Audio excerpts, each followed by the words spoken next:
Shalom and welcome to another in our series of podcasts from Temple Beth Am, a dynamic center for conservative Judaism in Los Angeles. This is a recording of a Shabbat sermon by Rabbi Matt Shapiro. After we make it across the Red Sea, we're told, Vatikach Miriam hanviya achot Aharon et hatof biyada, vatetzena kol hannashim achareha, betupim uvimcholot. In Exodus chapter 15, verse 20, it says, Miriam the prophet, Aaron's sister, picked up a timbrel, and all the women went out after her dancing with timbrels. Now you might rightly ask, where did they get the timbrels from? Didn't they leave Egypt in a pretty big hurry? Yes, of course they did. And the rabbis of the Midrash teach us that the righteous women of that generation were so confident that God would perform miracles for them that accordingly they had brought timbrels with them from Egypt. Imagine, you're fleeing Egypt as quickly as you possibly can, just grabbing the bare minimum of what you're going to be taking with you, and yet you feel so confident. You have so much trust and faith in God, so much hope in what will unfold, that you make sure to bring a tambourine along with you.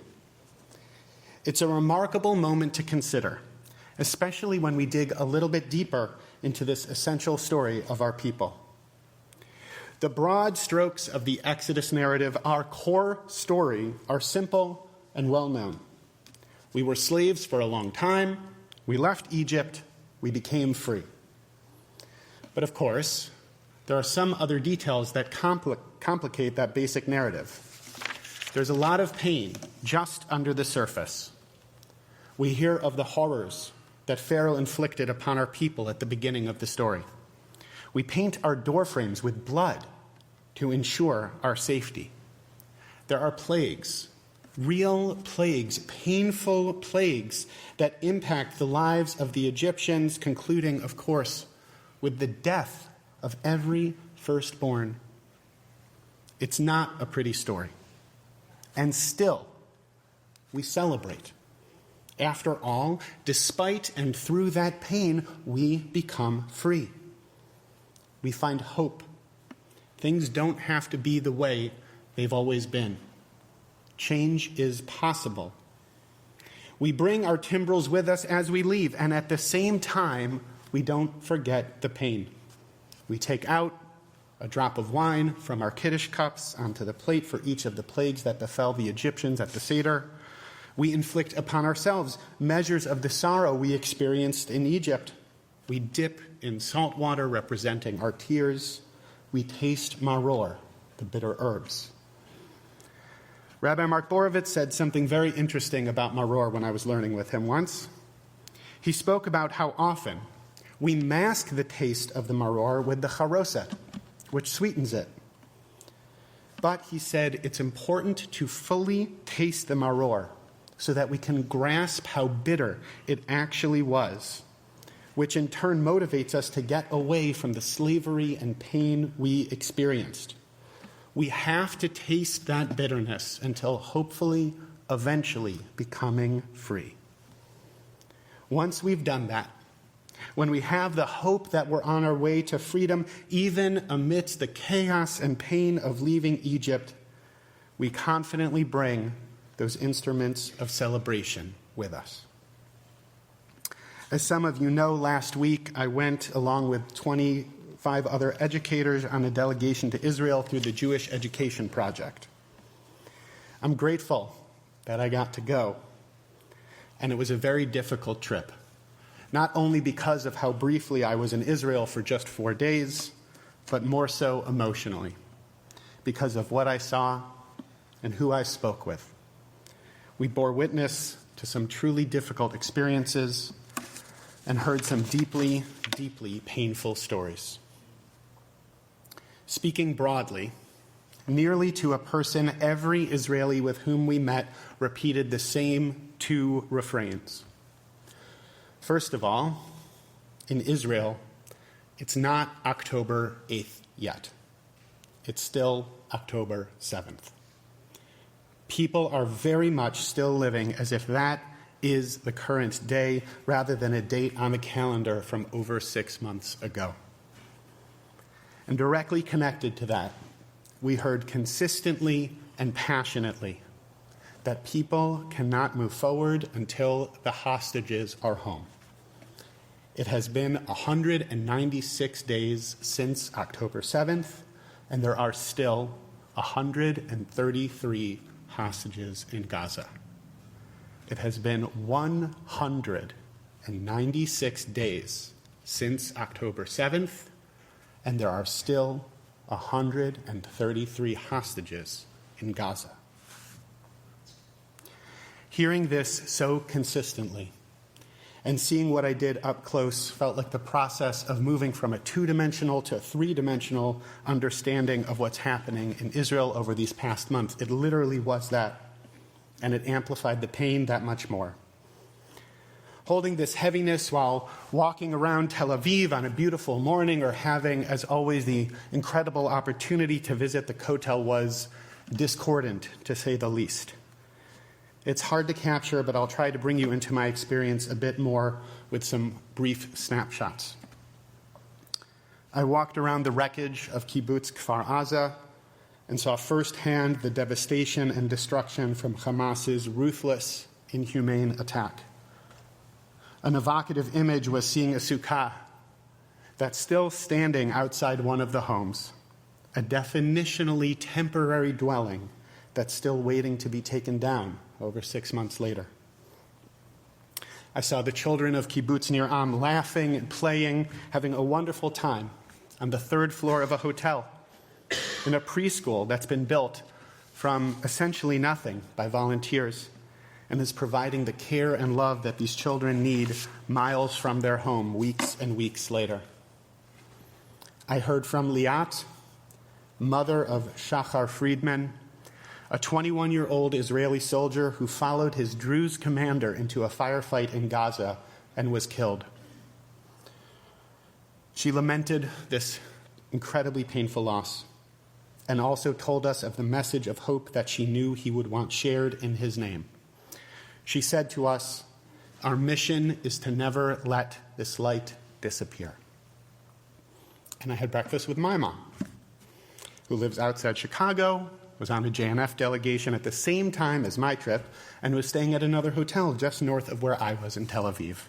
We got to connect over our shared experiences while overlooking the Mediterranean.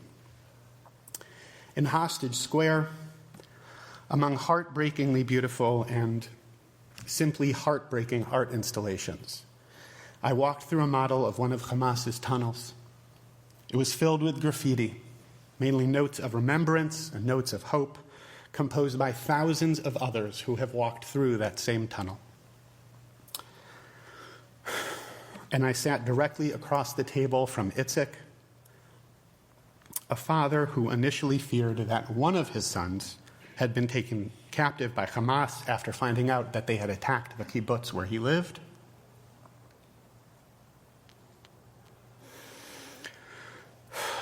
But then he found out that actually 2 of his sons had been taken captive because one of them was visiting his brother for the holiday.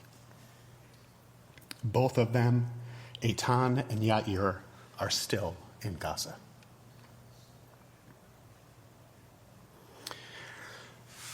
I share these images with you, a sampling of a few of the many vivid moments I'm holding in my head and still processing to illustrate a bit the dizzying and overwhelming experience I had. I'll be honest with you and share that initially my emotional experience brought me a sense of real despair, soaked in the pain of what I saw and experienced. But I think about Rabbi Mark's words about the maror, about the importance of tasting the bitterness. And I tasted a measure of it. I did. And not only do I not want to stay in that pain, our tradition tells me that I shouldn't. And as I returned home this past week and began to process my experience, I've realized that part of what's essential for me are the people with whom I'm connected. My family, my friends, my community. That process started at the airport in Tel Aviv as I was about to leave, when I spoke with a colleague with whom I'd gotten to know over the course of the trip. I shared my deep concern and worry about so much of what the future holds, and he reassured me, stating with conviction and a little bit of obscenity that I'll admit here, that Israel always gets up off the mat. As I've been processing and connecting with people this week, the pain that I have felt and am still feeling has not fully abated, but I've started to move forward to an increased sense of hope. So it makes sense to me that in Israel's national anthem, Hatikva, we say, Od lo avda tikvatenu. It's not tikvati, my hope, but tikvatenu, our hope. Rabbi Jonathan Sachs, Alav HaShalom, wrote frequently about hope, and I'll distill it down simply into his thought that optimism is a passive virtue, hope is an active one. Optimism is the belief that things will get better. Hope is the belief that together we can make things better. We can make things better. So that in turn means we need to take action.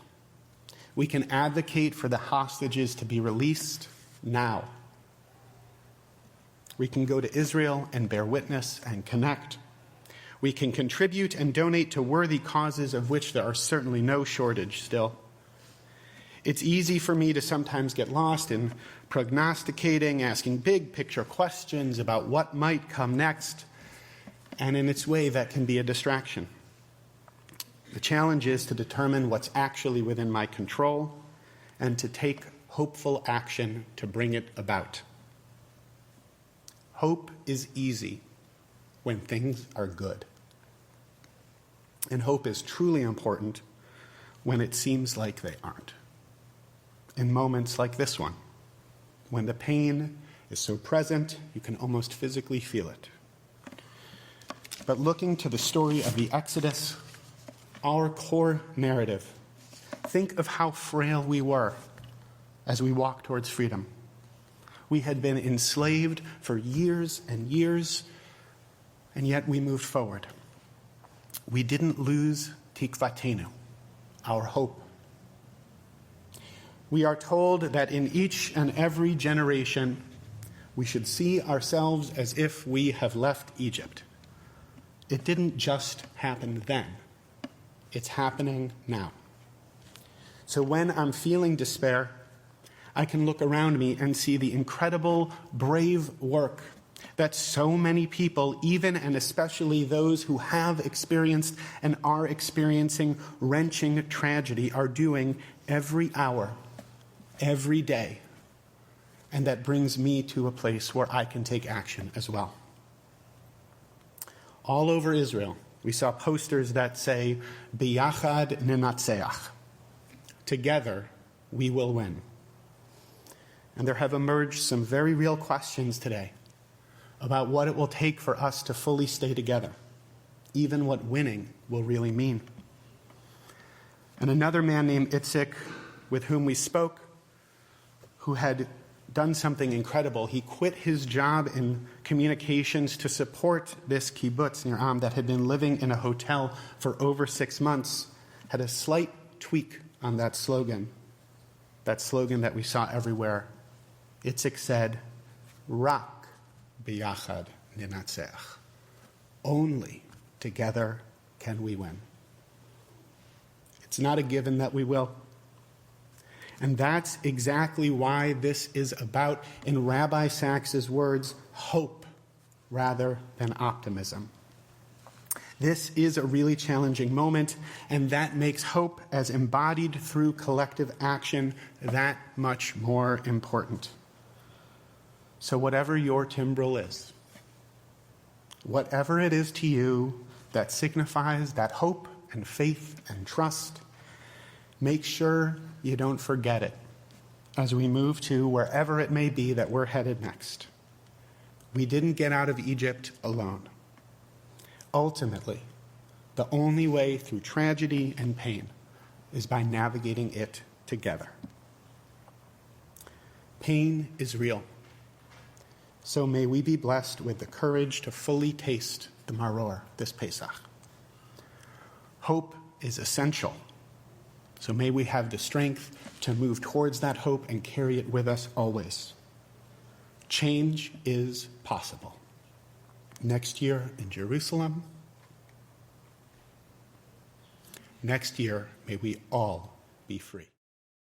You have been listening to another in our series of podcasts from Temple Beth Am, a dynamic center for conservative Judaism in Los Angeles. If you enjoy these podcasts, we invite you to write a review on the Apple Podcast site or wherever you get your podcasts. For more information about Temple Beth Am Los Angeles, go to tbala.org.